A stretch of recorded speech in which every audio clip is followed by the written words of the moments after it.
Episode 56.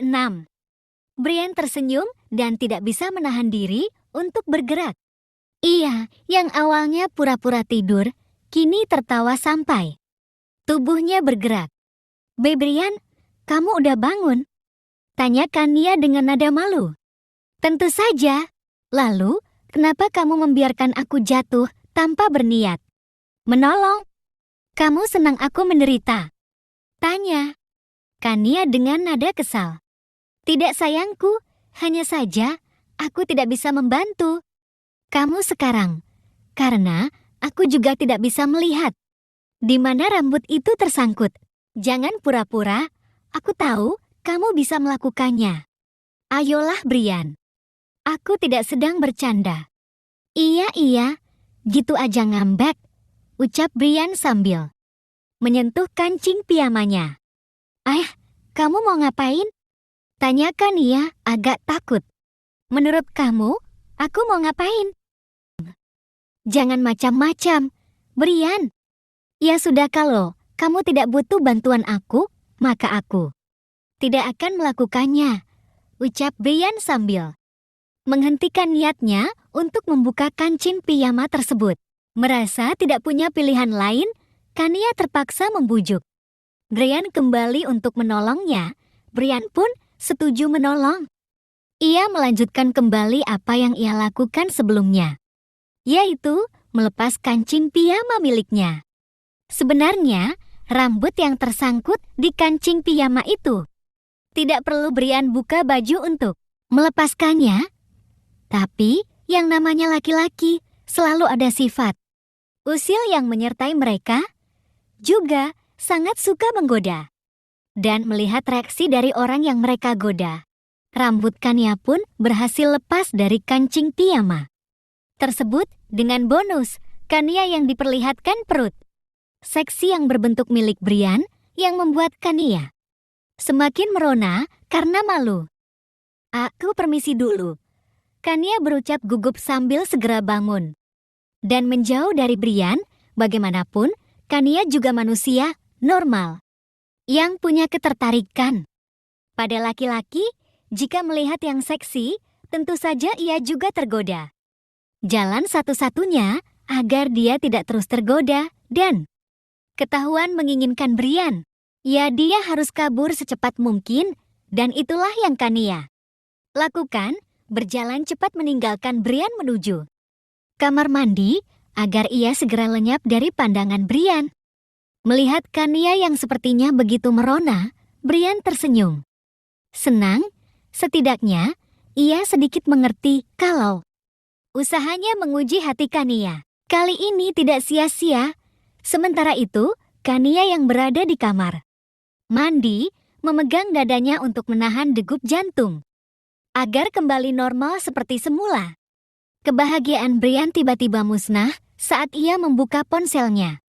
Ada banyak pesan singkat yang papanya kirimkan melalui WA dan juga lewat SMS. Pesan singkat itu semuanya berisikan amukan dari sang papa karena perilakunya pada Cynthia tadi malam.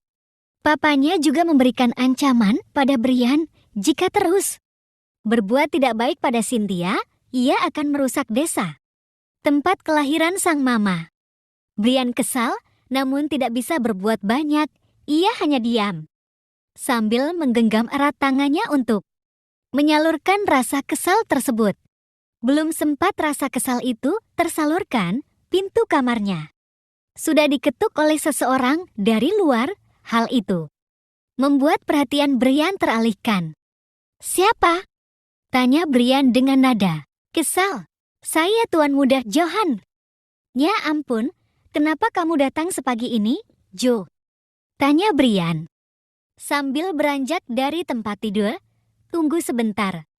Saat pintu terbuka, wajah kusut Johan terlihat dengan sangat jelas. "Tuan Muda," ucap Johan sambil berniat menerobos masuk.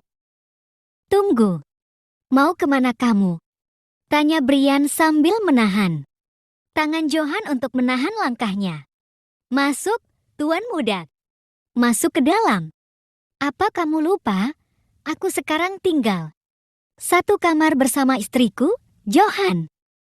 Iya Tuhan, aku melupakan soal itu. Maafkan aku Tuan Muda. Aku benar-benar lupa, ucap Johan sambil menepuk pelan dahinya. Tidak masalah, asal kamu tidak lupa lagi lain kali untuk kali. Ini aku maafkan. Oh ya, angin apa yang menyebabkan? Kamu datang sepagi ini ke rumahku? Aku tidak bisa tidur karena diteror oleh Tuan David, makanya. Aku datang ke sini sepagi ini, mana aku belum sarapan dan belum sempat mandi lagi tadi. Apalagi yang Papa inginkan dari aku, Johan? Aku sudah menerima kedatangan Cynthia ke villa ini, harusnya itu sudah cukup untuk menyenangkan hatinya. Kenapa dia malah bikin ulah lagi dengan mengganggu kamu? Tuan David tidak akan berhenti sebelum Tuan Muda menikahi Nona Cynthia. Selagi Tuan Muda tidak setuju untuk menikah, maka Tuan Muda tidak akan tenang. Brian menatap Johan dengan tatapan tajam. Kamu berniat meminta aku setuju untuk menikahi Cynthia, Johan. Apa itu yang ingin kamu katakan padaku datang sepagi ini? Tentu saja. Tidak akan Johan, tidak akan dengar ucapanku baik-baik. Meskipun Papa menghancurkan seluruh desa kelahiran Mama, aku tetap tidak akan menikah dengan Cynthia. Brian memotong perkataan Johan dengan cepat dan perkataan yang Brian ucapkan barusan didengar dengan sangat jelas oleh Cynthia yang sedari tadi bersembunyi tak jauh dari tempat tersebut. Cynthia berjalan mendekat dengan perasaan yang sangat terluka. Air mata jatuh di pipinya. Kali ini bukan sekadar air mata buaya, melainkan air mata terluka yang berasal dari hatinya yang tergores karena kata-kata yang Brian ucapkan. Karena sebenarnya, ia benar-benar mencintai Brian selama ini. Bukan hanya sekedar ingin menikah karena harta kekayaan yang Brian miliki. Kak Brian terlalu kejam padaku. Kenapa Kak Brian tidak bisa menaruh sedikit saja rasa cinta yang Kak Brian miliki? Untuk aku, Kak? Kenapa? Tanya Cynthia dengan air mata yang terus mengalir. Karena kamu adikku, aku tidak bisa mencintai kamu lebih dari rasa cinta seorang kakak pada adiknya. Karena itulah, aku tidak bisa menikahi kamu selama ini. Karena aku tidak bisa menikah dengan adikku. Hei, hei, hei. Cynthia tertawa dengan air mata yang masih mengalir. Kak Brian tidak bisa mencintai aku karena aku adik Kak Brian. Tapi kenapa Kak Brian bisa mencintai Kak Ratna? Hah? Padahal Kak Ratna dan aku itu sama saja, bukan? Sama-sama adik. Sepupunya Kak Brian, Cynthia bicara dengan nada tinggi. Ratna dan kamu berbeda, Cynthia, kalian memang sama-sama adik sepupu aku, tapi Ratna, dia anak angkat, sedangkan kamu anak tanteku. Tante tiri, harusnya sama saja, karena kami dibesarkan di rumah dan orang yang sama. Kenapa Kak Brian bisa mencintai dia, sedangkan dengan aku, Kak Brian tidak bisa. Kamu tidak akan mengerti, Cynthia, seperti apapun aku berusaha menjelaskan, kamu tetap tidak akan mengerti. Sebaiknya, kamu kembali saja ke rumahmu. Jangan ganggu aku lagi. Kak Brian ngusir aku. Tanya Cynthia semakin kesal dan semakin deras pula air matanya. Ya, aku ngusir kamu secara baik-baik. Aku ingin kamu pergi dari tempat tinggalku secepat mungkin. Tidak akan. Aku akan tetap tinggal di sini bersama kamu. Dan aku akan pastikan kamu jadi milikku nantinya, ucap Cynthia.